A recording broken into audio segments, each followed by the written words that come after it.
یا څومره هم واړه هلکان لامبي دې ټولو کې 15 کلیزې 14 کلیزې 18 کلیزې ماشومان 10 کلیزې ماشومان چې کوم په دې خونړي سیند کې د سواد په دې خونړي سیند کې لامبي او پورې اوړي او راپورې اوړي نو تاسو وګورئ چې د سیند نه دې ټوغه راښکړې ده هلکانو د ماشومانو د مرګونو په وجه باندې دپه 144 لګولې ده نو زه حیران دې ته یم چې دپه 144 څه ته وایي دا خو ټیک خبره ده چې ماشومان دپه 144 نه پېژني خو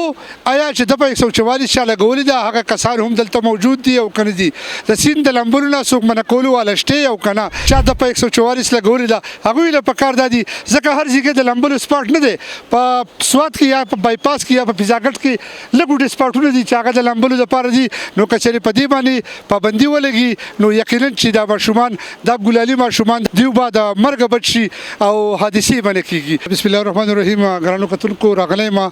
د سواد سیند ته دلته کې تاسو ګورئ په بایپاس باندې موجود یم یو غوا خو د حکومتي داوو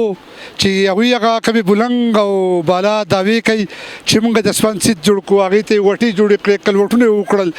او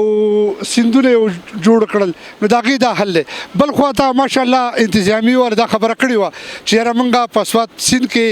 د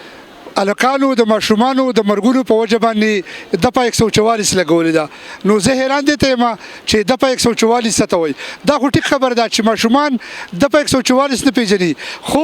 آیا چې دپه 144 چا لګولې ده هغه کسان هم دلته موجود دي او کنه دي د سیند د لمبلو نه څوک منع کولو والا شته او کنه تاسو ګورئ زما په شا باندې چې څومره هم واړه هلکان لامبي دې ټولو کې 15 کلیزې 14 کلیزې 18 کلیزې ماشومان 10 کلیزې ماشومان چې کوم په دې خونړي سیند کې د سواد په دې خونړي سیند کې لامبي او پورې اوړي او راپورې اوړي نو تاسو وګورئ چې د سیند نه دې ټوغه راښکړې ده اگر چې دې ورته چې کله حادثه وشي څوک ماشوم ویسي یا څوک لوی ویسي سیند نو بیا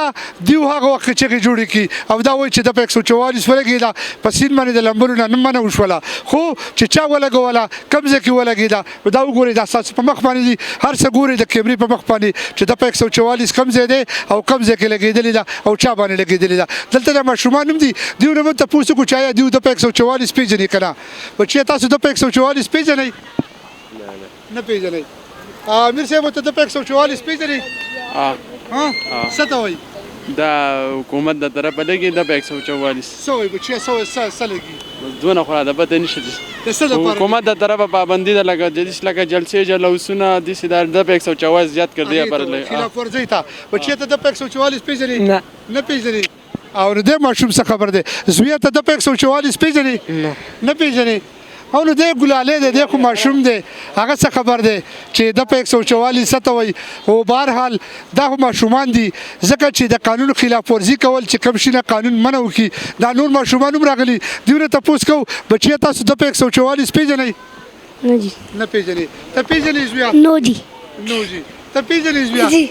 زویه ته دپه 144 پېژنې دې ته وایي چې بین پې لګېدلی چې دلته به نه راځئ لامبی او سیند چې دی ډېر تیز دی او واړه وړي ډوبئ او ډېر لکه په حکومت په دې پابندي لګولې ده هغې ته دپه 144 وایي ماشاءالله